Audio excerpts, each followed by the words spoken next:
Boa tarde a todos.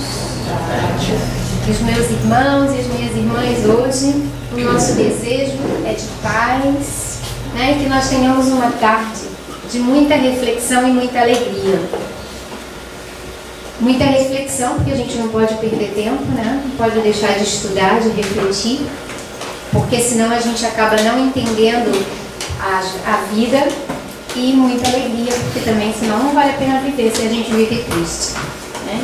Então, algum tempo atrás, eu tinha trabalhado com vocês em algum estudo que eu nem lembro mais qual foi, mas tinha um livro que a gente trabalhou um pedacinho de um texto de Amélia Rodrigues, psicografado pela Ludivaldo.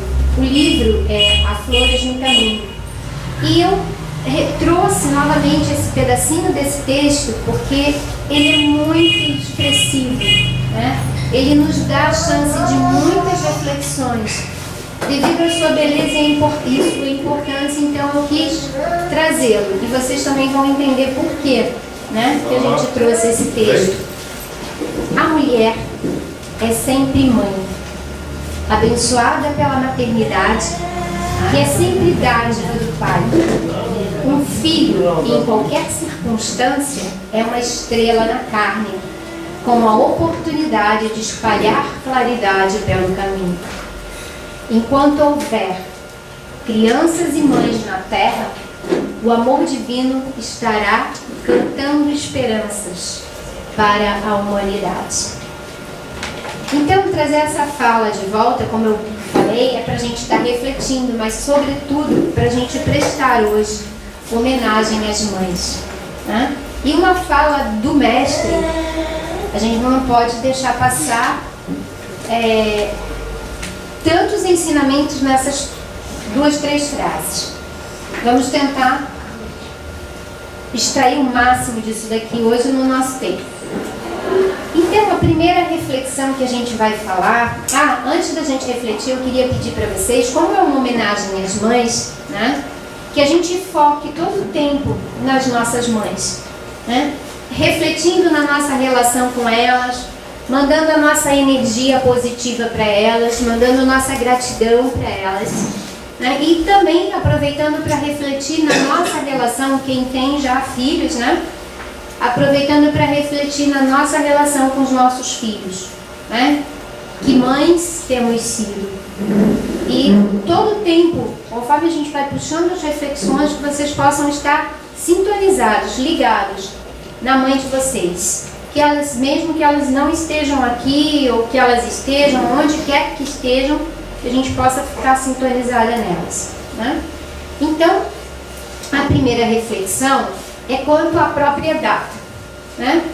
Brasileiros, acho que não é só brasileiro não, mas enfim, brasileiros adoram feriados e datas especiais e compramos presentes e não refletimos sequer na importância da data, né?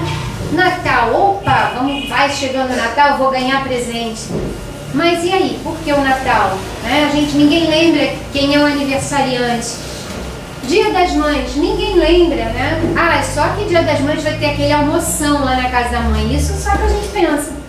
Na maioria das vezes, a gente está só ligado na festa e no presente. Mas, Dia das Mães são todos os dias, né? Eu conheço gente que quando chega no Dia das Mães dá um presente para a mãe, liga para a mãe. E o resto do ano, passa o ano, não dá um abraço na mãe, não dá um alô. Sei também, né, que muitas vezes estamos envelhecendo e que as mães acabam ficando um pouquinho mais rebeldes, mais chatas, natural com a idade, né? E quem não quer chegar numa idade avançada? Alguém quer morrer logo? Não, né? Todo mundo prefere ficar velhinho e chatinho, não prefere? Então, a gente tem que compreender que é o caminho da vida. Eles já viveram um monte, às vezes sofreram um monte, e a gente não tem paciência de aturar a chatice do pai ou da mãe, né? Hoje especificamente da mãe. Mas eu vou ter que ligar para minha mãe, que saco, ela vai reclamar. Tudo bem, ouve a reclamação da mãe. Será que quando o nosso filho liga pra gente, a gente não reclama? Né? Então, que todos os dias possam ser Dia das Mães. Que a gente não esqueça, né? Não passe um mês sem ligar para a mãe. Ai, mas é Dia da Mãe, deixa eu correr. Né? Que amor é esse? Então, essa era a nossa primeira reflexão. Agora vamos às palavras de Jesus. A primeira frase logo. A mulher é sempre mãe, abençoada pela maternidade. Jesus nos indica ali, de cara, qual é o papel feminino. Hoje, na nossa sociedade moderna, muitas mulheres não querem mais ser mães. Estão optando pela sua carreira e estão abandonando o seu verdadeiro papel. O verdadeiro papel da mulher é ser mãe. Está aqui, está dito. A mulher é sempre mãe, abençoada pela maternidade. Além disso, Jesus nos dá o tão falado empoderamento. Tem palavras de moda, né, gente? Hoje a palavra da moda, a palavra do momento é empoderamento. E o que quer dizer esse tal empoderamento? Quando eu dou empoderamento à mulher, nós precisamos dar empoderamento à mulher. O que quer dizer isso? É dar o seu real valor, é dar poder à mulher. Jesus já fez isso. Já deu esse empoderamento há muito tempo. Hoje está na moda dizer isso, mas Jesus já tinha feito isso, já tinha dado para nós, eu vou me incluir aí, já tinha dado para nós qual era o nosso papel e o poder, o real valor desse nosso papel, porque a gente tem um poder imenso, sendo mães. A gente tem um poder monstruoso, que a gente tem o poder de receber um ser e trabalhar esse ser e ajudá-lo a progredir. Tem um papel mais importante do que esse? Não sei, hein? Pode ser um pouquinho de orgulho, mas eu não sei.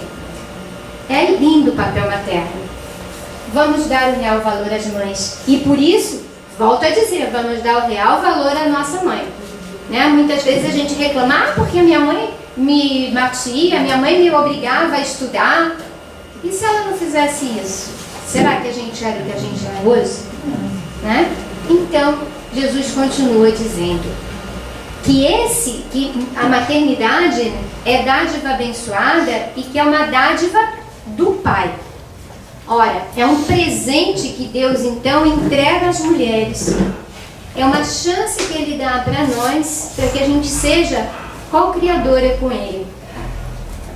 Então, realmente é muito importante, a gente precisa repensar esse papel.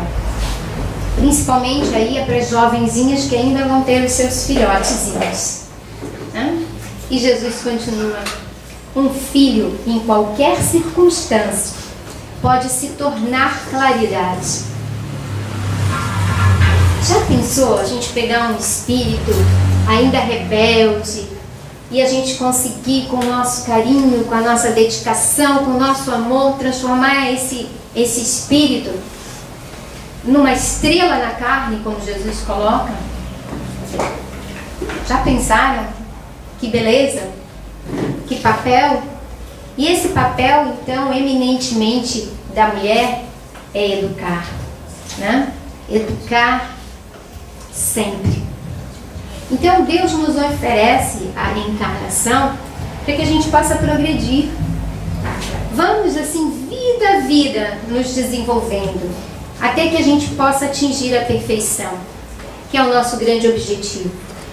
Então, olha aí a chance, para todas nós.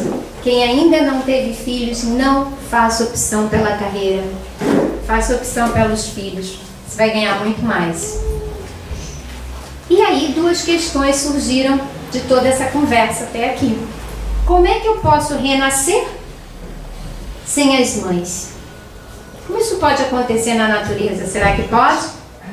Não, E como compreender, esse crescimento, essa evolução, como é que os espíritos podem aprender e se modificar sem devoção, sem o amor e sem o exemplo das mães? E aí então é nessas duas questões que nós vamos trabalhar. Nós vamos dividir um pouquinho isso e vamos ficar agora com a primeira fala: como nascer sem as mães.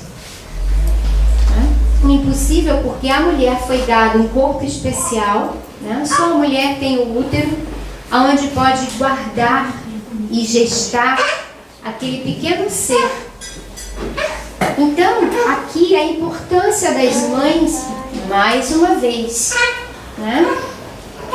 Com relação à formação do corpo físico desse espírito que está chegando no planeta. Então, a mãe, e aí os pais entram na história, né, junto com os pais.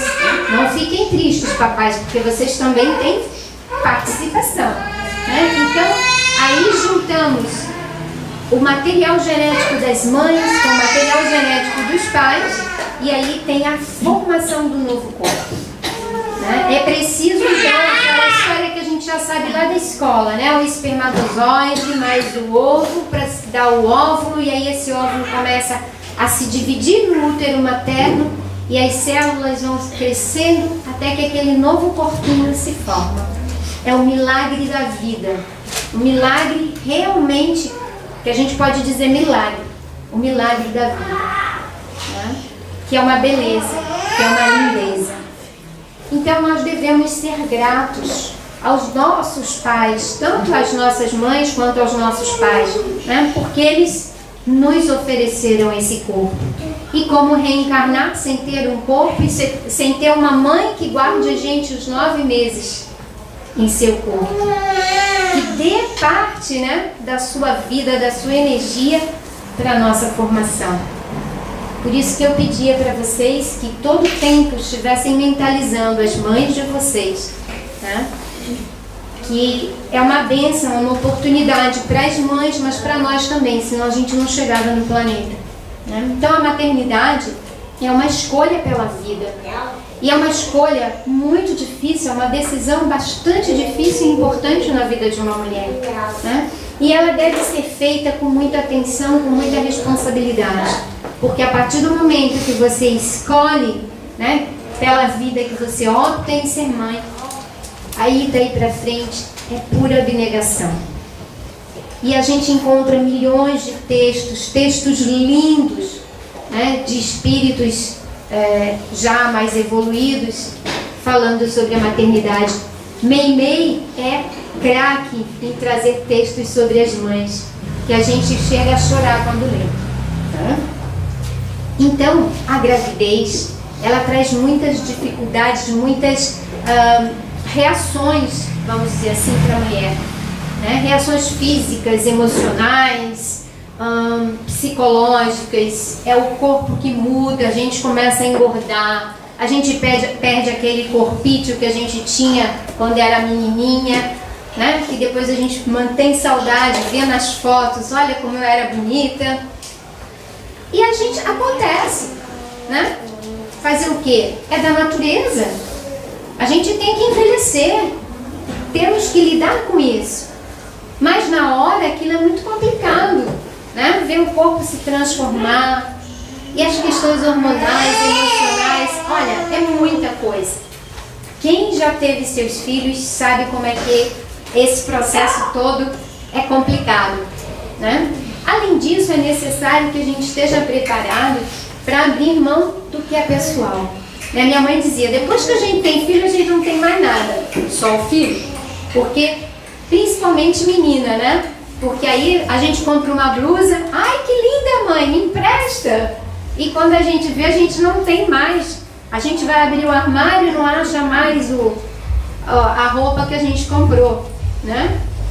Então, é isso também. Então a gente tem que abrir mão do pessoal para virar a família, o coletivo, né?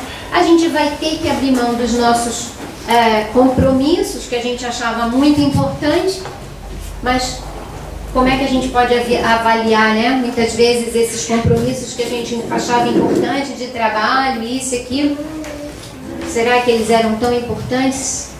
Ou será que a gente ser mãe não é muito mais importante? Aí a gente vai ter que quebrar projetos, inevitavelmente. A gente programa uma coisa, aí o filho fica doente, a gente tem que abrir mão. A gente programa um passeio, programa uma festa, acabou tudo, né? Mas é isso. faz parte. E as mães fazem isso com muita alegria. Na maioria das vezes, as mães fazem isso com muita facilidade. As mães parecem que são seres meio, assim, sei lá, camaleão, se modificam muito fácil, né? Para atender aos seus filhos. E mais uma vez, podemos dizer obrigado, mãe, né? Mas também não fiquem tristes, papais, eu não esqueço de vocês, né? Quando a paternidade é consciente, ela é conjunta. E aí as perdas e as preocupações, elas são divididas. E fica menos pesado para cada um. Eu digo assim, se a gente tem uma sacola com 10 quilos para carregar e a gente tem que carregar sozinha, é mais difícil. Mas se vem o nosso companheiro, divide a sacola, cada um leva 5 quilos, não é mais fácil? Assim também, né, nas coisas difíceis da vida. A gente falou brincando numa sacola, mas nas coisas difíceis da vida também é assim, né? O filho ficou doente, uma noite um cuida, outra noite o outro cuida. Não é verdade? Essa é a paternidade consciente, né? Então, que os papais possam já ir, né, se preparando, né? Que eles que não são, mas os futuros já possam ir se preparando para dividir as responsabilidades, né? Voltando então um pouquinho, né, para aquela segunda etapa do nosso estudo de hoje. Como é que a gente pode aprender, como é que a gente pode evoluir e melhorar sem a devoção, sem o amor, sem o exemplo, sem a educação que as nossas mães nos dão? É difícil, né? É bastante difícil. Às vezes, quando não se tem mãe, né, quando se é órfão cedo, alguém vai assumir esse papel. Mas precisa que alguém assuma esse papel maternal, né? Pode ser às vezes uma tia, uma avó, mas alguém tem que assumir esse papel de educação. Educação, não só a educação na vida, mas a educação espiritual, né, que é a mais importante. Então, que tipo de educação temos oferecido aos seres que estão sob a nossa guarda? A educação que a gente tem oferecido é uma educação aniquilante, castradora, ou é uma educação libertária que faz com que a criança, o espírito, enfim, pense e reflita? Como é que essa nossa estrela na carne, esse presente divino, os nossos filhos queridos, como é que eles se tornarão claridade se não dermos atenção para eles? Se não dermos essa educação para eles? No livro O Mestre na Educação, nós encontramos também uma frase assim, ó: a educação, tal como deve ser, prepara o indivíduo para a vida como realmente ela é. Observamos então como é que nós fomos educados. Fomos educados daquela forma castradora, autoritária, repressora, né, que vinha com conceitos prontos, conceitos inquestionáveis, a gente não tinha direito de pensar. Como é que é? Era assim? Foi assim a nossa educação? Foi assim que a gente foi educado? Provavelmente sim, porque provavelmente nossos pais também, nossos avós também, né? Então essa educação vem se arrastando por muito tempo. Por muitos e muitos anos a gente vem repetindo isso, né?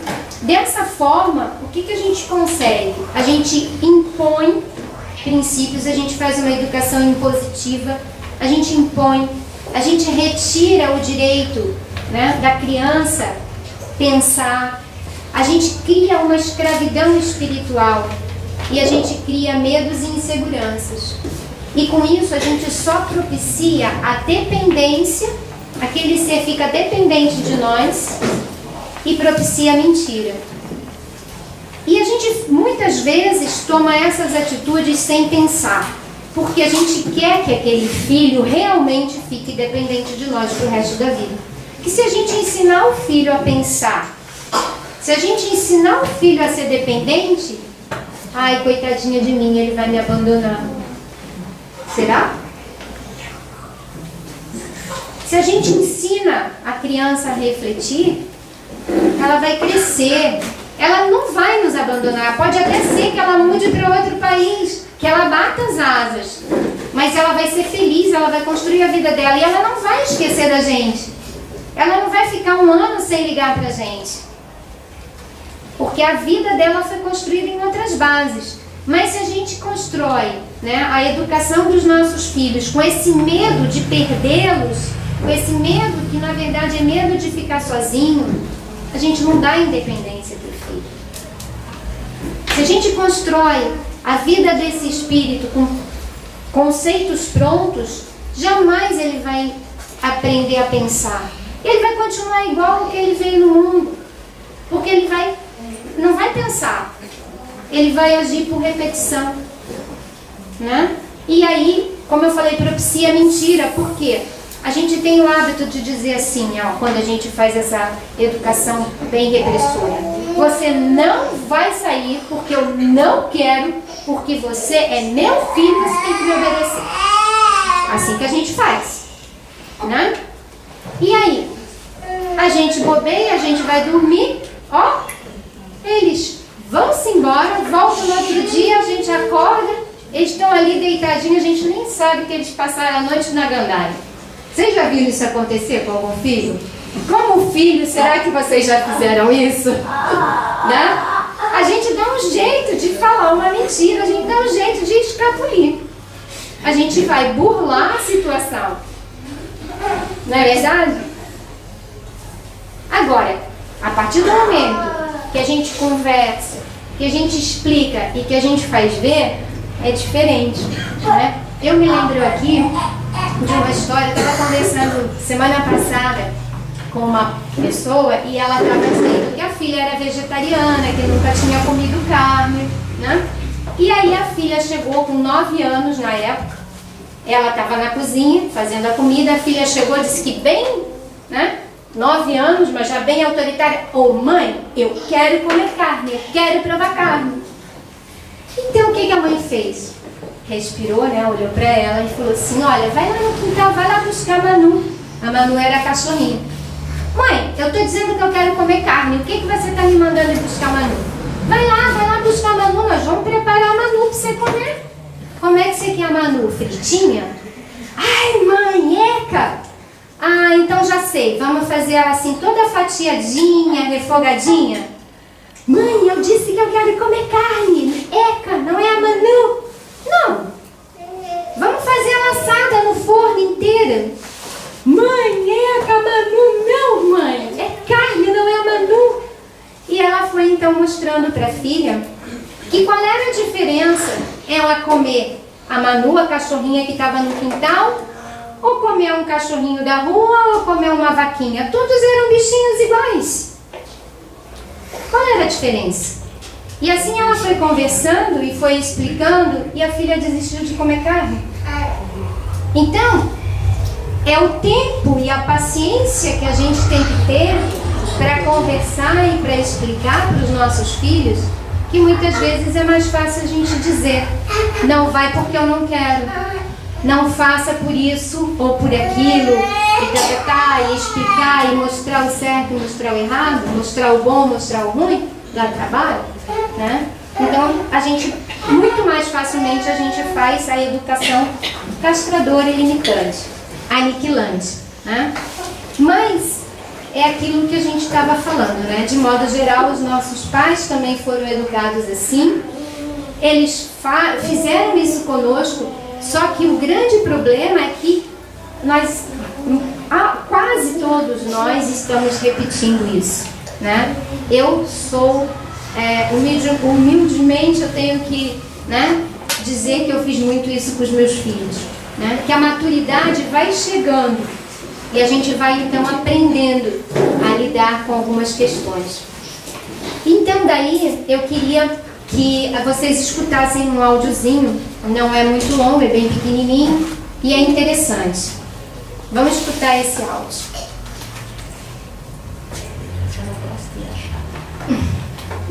A minha sonoplasta está procurando.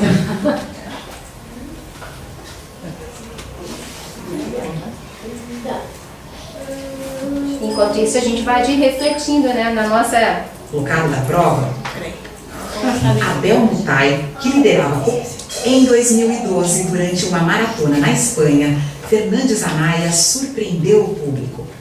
Ele era o segundo colocado da prova quando viu o queniano Abel Mutai, que liderava com folga, diminuir o ritmo a poucos metros da vitória por achar que já havia cruzado a linha de chegada. O que fez o espanhol? Ao invés de aproveitar a oportunidade para vencer a corrida, alertou o concorrente e o empurrou até a vitória. Um jornalista veio com o microfone e disse assim: por que você fez o que fez? E o menino espanhol disse: fiz o quê? Ele não compreendeu a pergunta. Ele tem valores e conduta em que essa pergunta não faz sentido. O jornalista insistiu e disse: mas por que o senhor fez isso? Ele disse: isso o quê? Ele não compreendeu, ele não achou que houvesse outra coisa a fazer do que aquilo que ele houvera feito. O jornalista insistiu: o senhor deixou ele ganhar. Ele disse: eu não deixei ele ganhar, ele ia ganhar. Mas ele falou: então, mas ele estava distraído. Ele disse: então, se eu ganhasse desse modo, qual seria o mérito da minha vitória? O que é que eu ia pensar de mim mesmo? Quieto, sem câmeras. Aliás, ele disse uma coisa mais interessante: se eu subisse no pódio, no lugar de número 1, qual seria a honra da minha vitória? Qual seria a dignidade do meu sucesso? Mas aí ele disse a coisa mais bonita que eu vi em 2012. Ele disse: se eu fizesse isso, o que eu ia falar para minha mãe? Sabe por quê? Porque a mãe é o último reduto que você não quer envergonhar. Seja sua mãe quem for ou quem foi, se aquela pessoa que te deu a luz, isto é, que te trouxe ao mundo, se ela ficar com vergonha de ter te parido, é porque você não presta. Não presta para quê? Para conviver, para estar junto, para ser gestor público ou privado, para ser professor, para ser marido ou esposa, para ser amigo ou amiga. A mãe é o último reduto. Pode parecer romântico, mas a vergonha, ela tem uma fonte matricial, que é o mais fundo do teu eu, que é aquilo que te gerou. Não quero fazer aqui um tolo elogio à questão da maternidade em si. Eu estou falando de outra coisa. Aquilo que você não quer envergonhar. Immanuel Kant, grande filósofo alemão do século XVIII, tem uma frase que é estupenda. Ele dizia, e esse é um princípio que vale para qualquer lugar, ele dizia: tudo que não puder contar como fez, não faça. Tudo que não puder contar como fez, não faça. Porque se há razões para não contar, essas são as razões para não fazer. Claro que ele não está falando contra sigilo e privacidade. Ele está dizendo: tudo que não puder contar como fez. Porque se alguém ficar sabendo, você vai ficar com vergonha de ter feito, então nem faça. Nessa hora, eu citei várias vezes algumas religiões, me lembro talvez daquela que para mim é a mais forte expressão ética que já vi, que aparece numa das cartas do apóstolo Paulo aos cristãos. Está lá no capítulo 6, versículo 12, o apóstolo dos cristãos escreveu: tudo me é lícito, mas nem tudo me convém. Isto é, eu posso fazer qualquer coisa, eu sou livre, mas eu não devo fazer qualquer coisa. O que eu não devo fazer? O que torna imunda a minha história, o que mancha a minha trajetória, o que agride a minha comunidade, o que envergonha a mim mesmo, o que entristece minha mãe. Em 2012. Então, é claro que não era uma fala espírita, né? Então, a gente vê que ele fala que ele não está fazendo um elogio à maternidade, mas a gente trouxe como elogio à maternidade também, né? Porque a obra da mãe, né, daquele corredor foi fantástica. Ela conseguiu fazer com que o filho dela fosse ético, tivesse valores na vida, né? Quando a gente fala em ética, a gente precisa fazer a diferença. As pessoas falam logo: moral. Não, moral é diferente. A moral, ela é de cada país, né? Então, por exemplo, hoje aqui a gente vai à praia de biquíni. Lá na Arábia, elas usam burca. Então, é amoral para eles usar biquíni. Para nós não é amoral. Porque a gente é amoral do nosso local, né? Agora a ética não, a ética não muda, né? Envergonhar a minha mãe, fazer uma coisa tão horrível que eu não possa contar, tanto faz lá na Arábia como aqui, dá no mesmo, né? Então assim, esses valores éticos é que fazem com que a gente evolua como espírito. Deus nos deu essa oportunidade, Deus nos deu o livre-arbítrio. Eu posso escolher ser melhor ou ser pior. E para eu saber fazer essa escolha, eu preciso ter a minha mãe, o apoio da minha mãe do meu lado, o ensinamento, o exemplo da minha mãe do meu lado, né? Me mostrando como eu devo fazer, como eu devo escolher, me mostrando que tudo posso, mas nem tudo devo. Né? Então, a verdadeira educação se baseia, né, na razão, no bom senso, avaliando, discutindo, gera autoconfiança, como a gente falou, acaba o medo, a necessidade de aprovação desaparece, né, porque a gente faz aquilo que é certo e não aquilo que agrada. E a gente faz, quando faz essa educação, faz com que a pessoa, o espírito, a criança reflita, se sinta seguro e cada vez menos repetidor, mais autêntico e evolua muito rapidamente. Então, onde é que nós nos colocamos? Somos educadores ou repetidores? Por que julgamos os nossos pais? Julgar é tão fácil, mas o julgamento não leva a lugar nenhum. Deus, ele é tão misericordioso e sábio que em vez de julgar, ele aproveita as situações.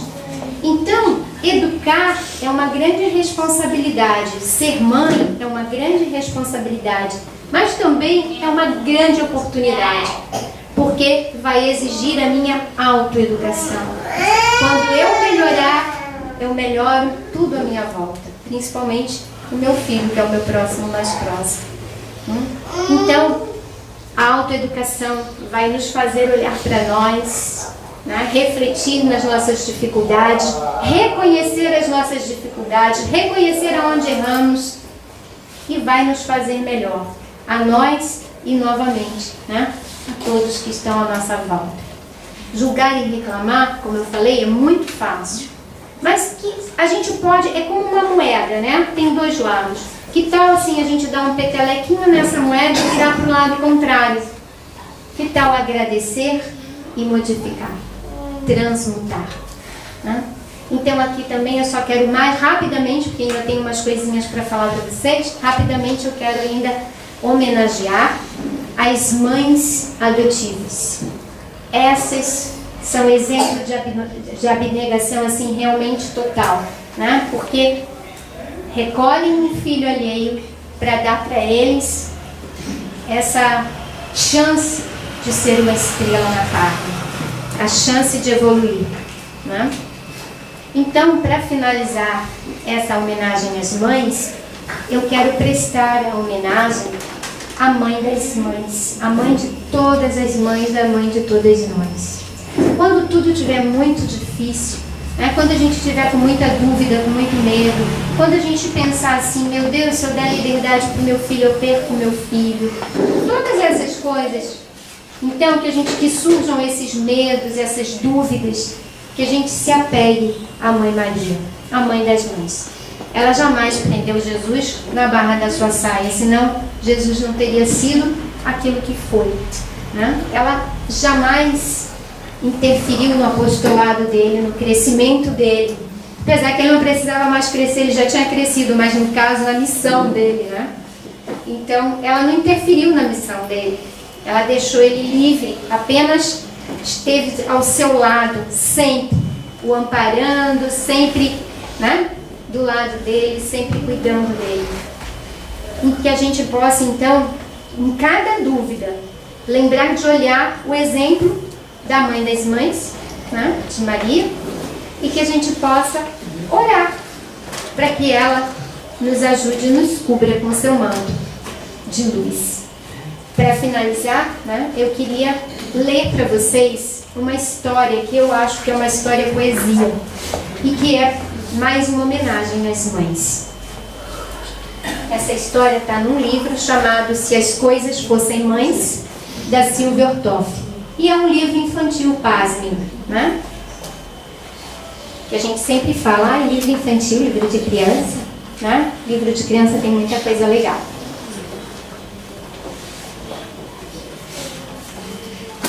Se a lua fosse mãe, seria a mãe das estrelas.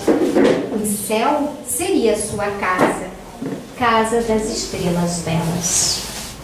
Se a sereia fosse mãe, seria a mãe dos peixinhos. O mar seria um jardim e os barcos seus caminhos. Se a casa fosse mãe, seria a mãe das janelas. Conversaria com a lua sobre as crianças estrelas. Falaria de receitas, pastéis de vento, quindins. Emprestaria a cozinha para a lua fazer pudim. Se a terra fosse mãe, seria a mãe das sementes. Pois a mãe é tudo que abraça, acha graça e ama a gente. Se uma fada fosse mãe, seria a mãe da alegria. Toda mãe é um pouco fada. Nossa mãe, fada seria. Se uma bruxa fosse mãe, seria a mãe gozada. Seria a mãe das vassouras, a família vassourada. Se a chaleira fosse mãe, seria a mãe da água fervida. Faria chá e remédio para as doenças da vida. Se a mesa fosse mãe, as filhas sendo cadeiras, seriam comportadas, teriam boas maneiras. Cada mãe é diferente. Mãe verdadeira ou postiça, mãe avó e mãe titia. Maria, Filó, Francisca, Gertrudes, Malvina, Alice. Toda mãe é como eu disse. Dona Mamãe ralha e beija. Erra, acerta, arruma a mesa. Cozinha, escreve, trabalha, ri, esquece, lembra e chora. Traz remédio e sobremesa. Tem até pai que é tipo mãe. Esse, então, é uma beleza. Então, que Mãe Maria possa nos orientar nessa tarefa de ser mães. Obrigada a vocês e vamos ainda deixar aí uma musiquinha para vocês irem esperando o passe.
fechar também, né? Então que a gente possa fechar então com uma Ave Maria. Quem que vocês acham?